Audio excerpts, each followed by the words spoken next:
walking with it.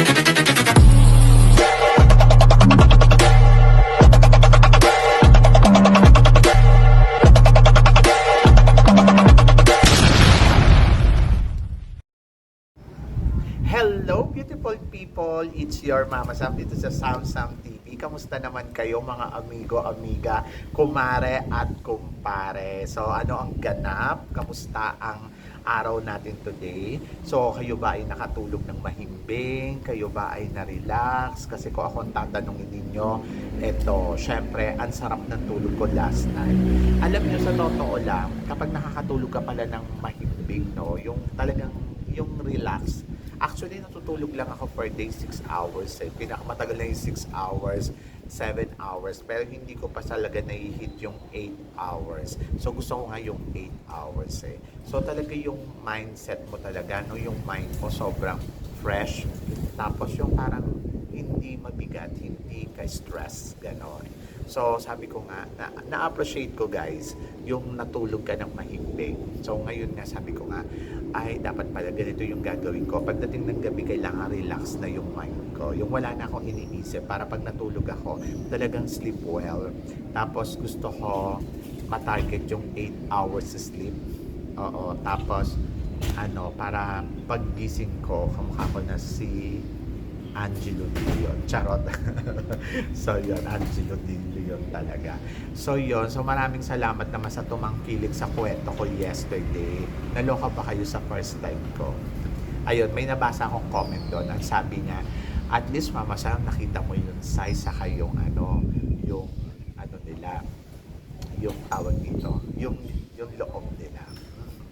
In fairness, yes. Lalo na yun doon sa crush ko. Yung sa crush ko, hindi siya ganon kadakila Harrison.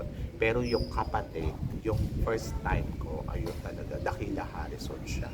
Pero hindi ko nga siya feel. Parang, hinayaan ko lang nas maging niya ako. Yung alam mo yun, yung parang hinayaan ko lang yung sarili ko sa kanya. Pero yun doon sa ano, syempre, di ba, pag crush mo pala, ganun pala yung mag-feel mo, yung may moment. Tapos sabi niya nakaka-relate siya, o di ba? So maraming salamat sa mga nag-comment doon. Maraming salamat sa nanood. So sana nagustuhan niyo. About pageant naman kasi para feeling ko ang dami naman kong vlogs na may pageant. Andiyo dyan yung Mama Sam.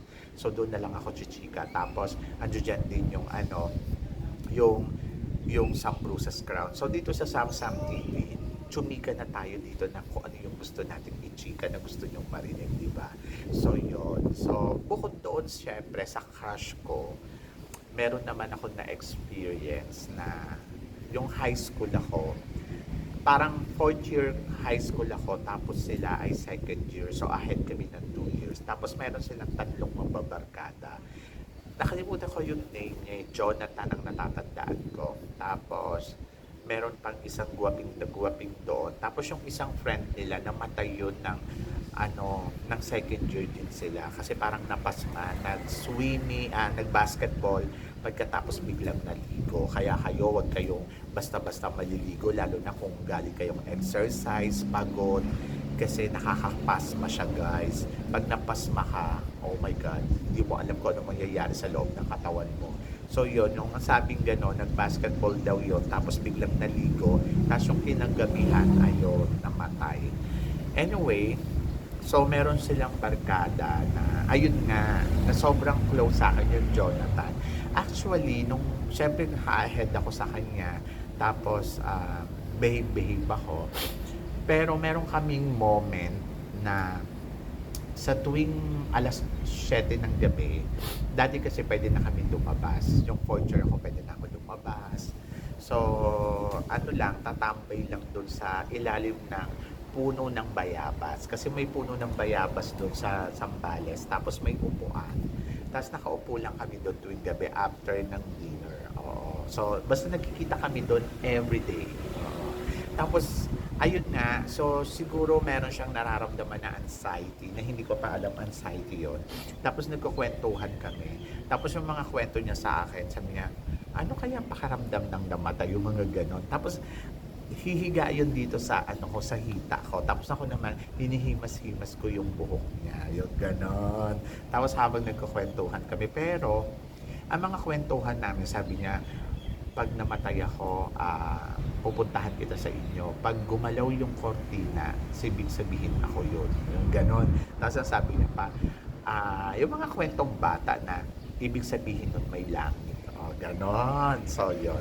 So, buhay pa rin naman siya.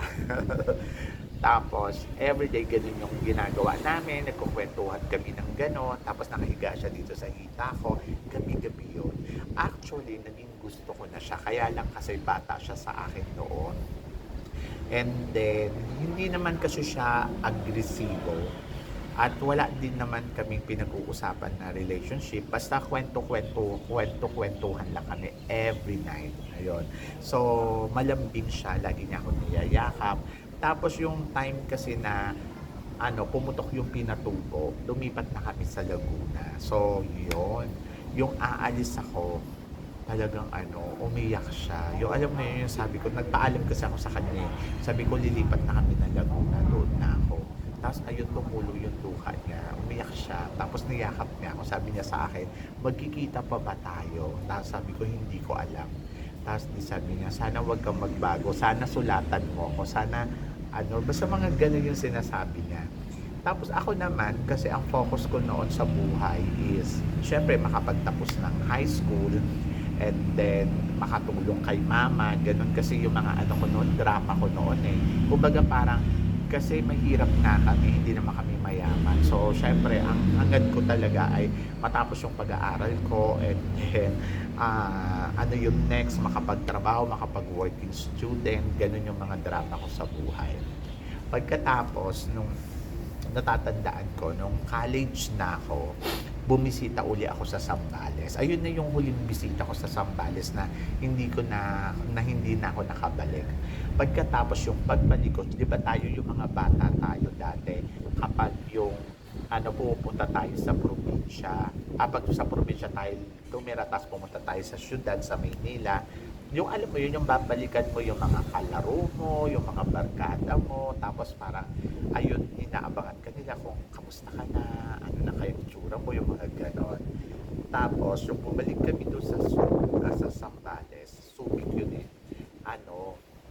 Syempre ang hinihintay ko, siya yung hinanap ko.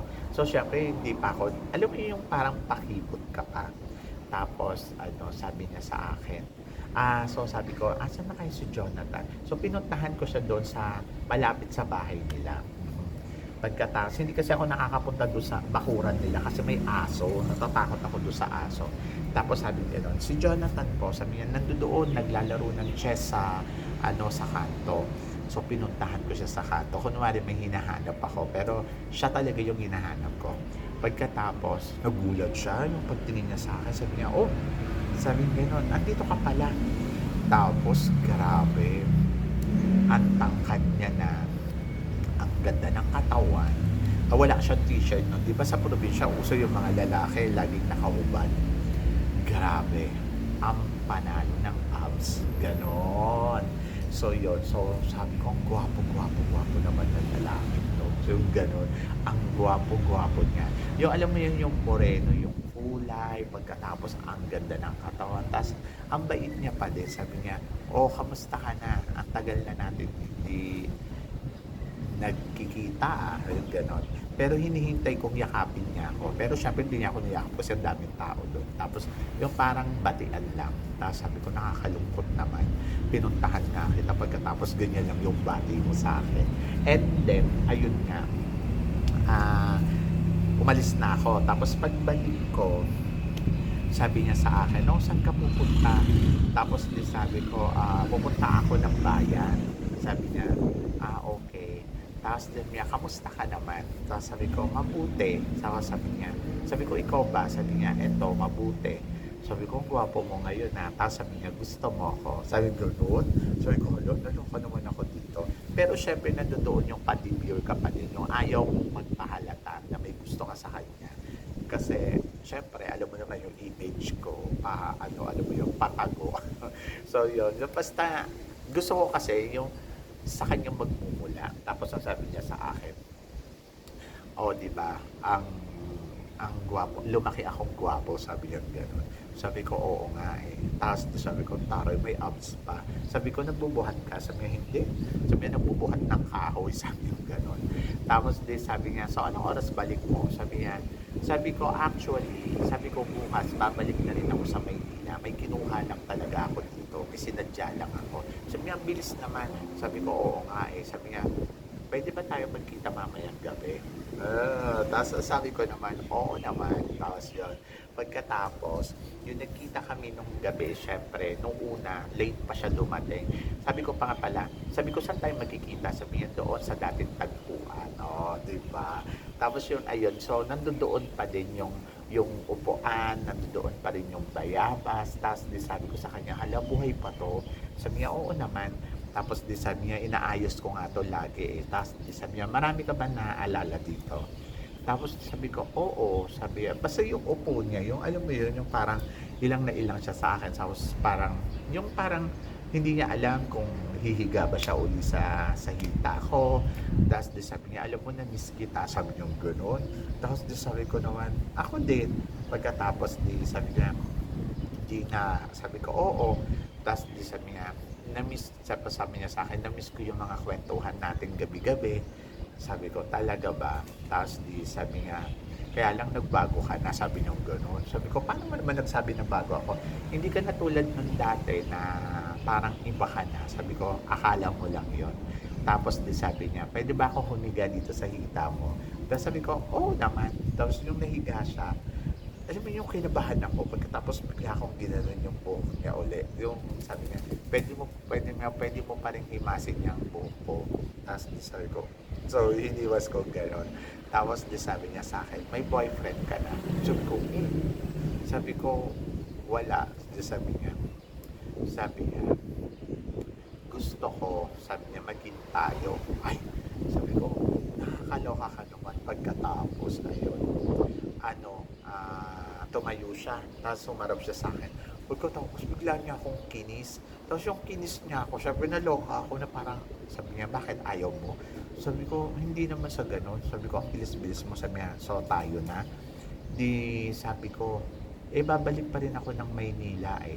Pagkatapos sabi niya sa akin, okay, so kung ganito na lang, sabi niya, kung babalik ka, sabi niya, tayo.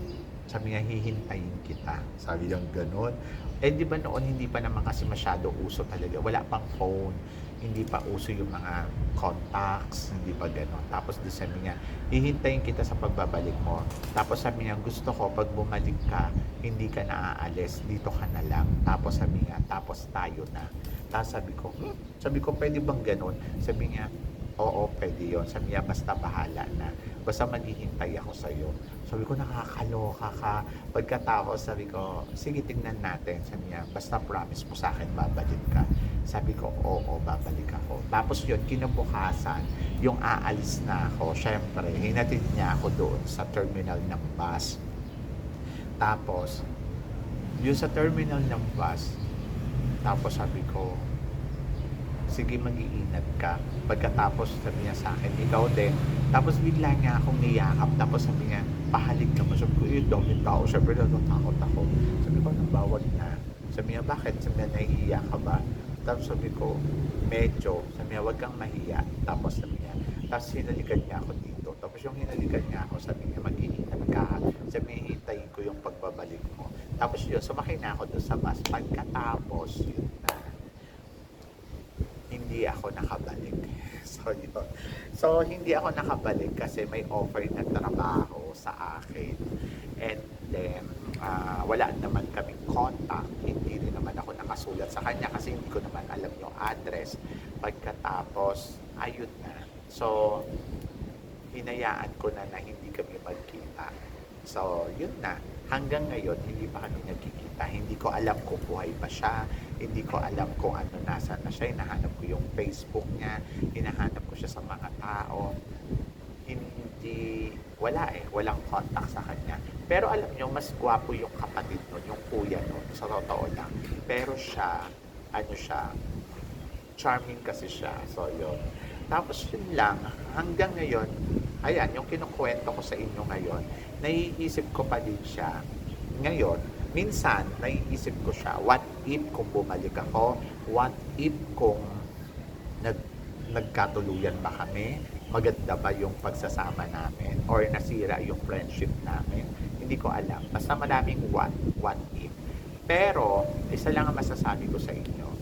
Sa bawat dumadating sa buhay ninyo, huwag niyong palalagpasin yung pagkakataon na may chance kayo na makapagsalita at masabi kung ano yung gusto ninyo at magawa kung ano yung gusto ninyo. Kasi hindi nyo alam kung mabibigyan pa kayo ng chance na makausap yung taong gusto ninyo, masabi yung gusto ninyo doon sa taong gusto ninyo, at huwag na kayong maghinarte. So, yun. Ayun lang. Kasi sa akin, ganun kasi yun nangyari. Sa sobrang kaartehan ko, ang dami kong pinalagpas na pagkakataon na sana magandang kwento ngayon. Kasi ngayon, ang kinukwento ko sa inyo, kung iisipin niyo ang sad ng story, di ba? So, yun. So, kayo guys, ano guys ang masasabi niyo dito sa mga pinag-uusapan natin ngayon? So, please comment below para at least malaman ko naman kung ano naman ang chika mo dito sa mga pinag-uusapan natin. So, yun guys. Guys, maraming salamat. Syempre, sa mga hindi pa nakaka-subscribe, please don't forget to click like and subscribe my channel at i-click nyo na rin po ang notification bell para lagi kayong updated syempre sa aking mga chika.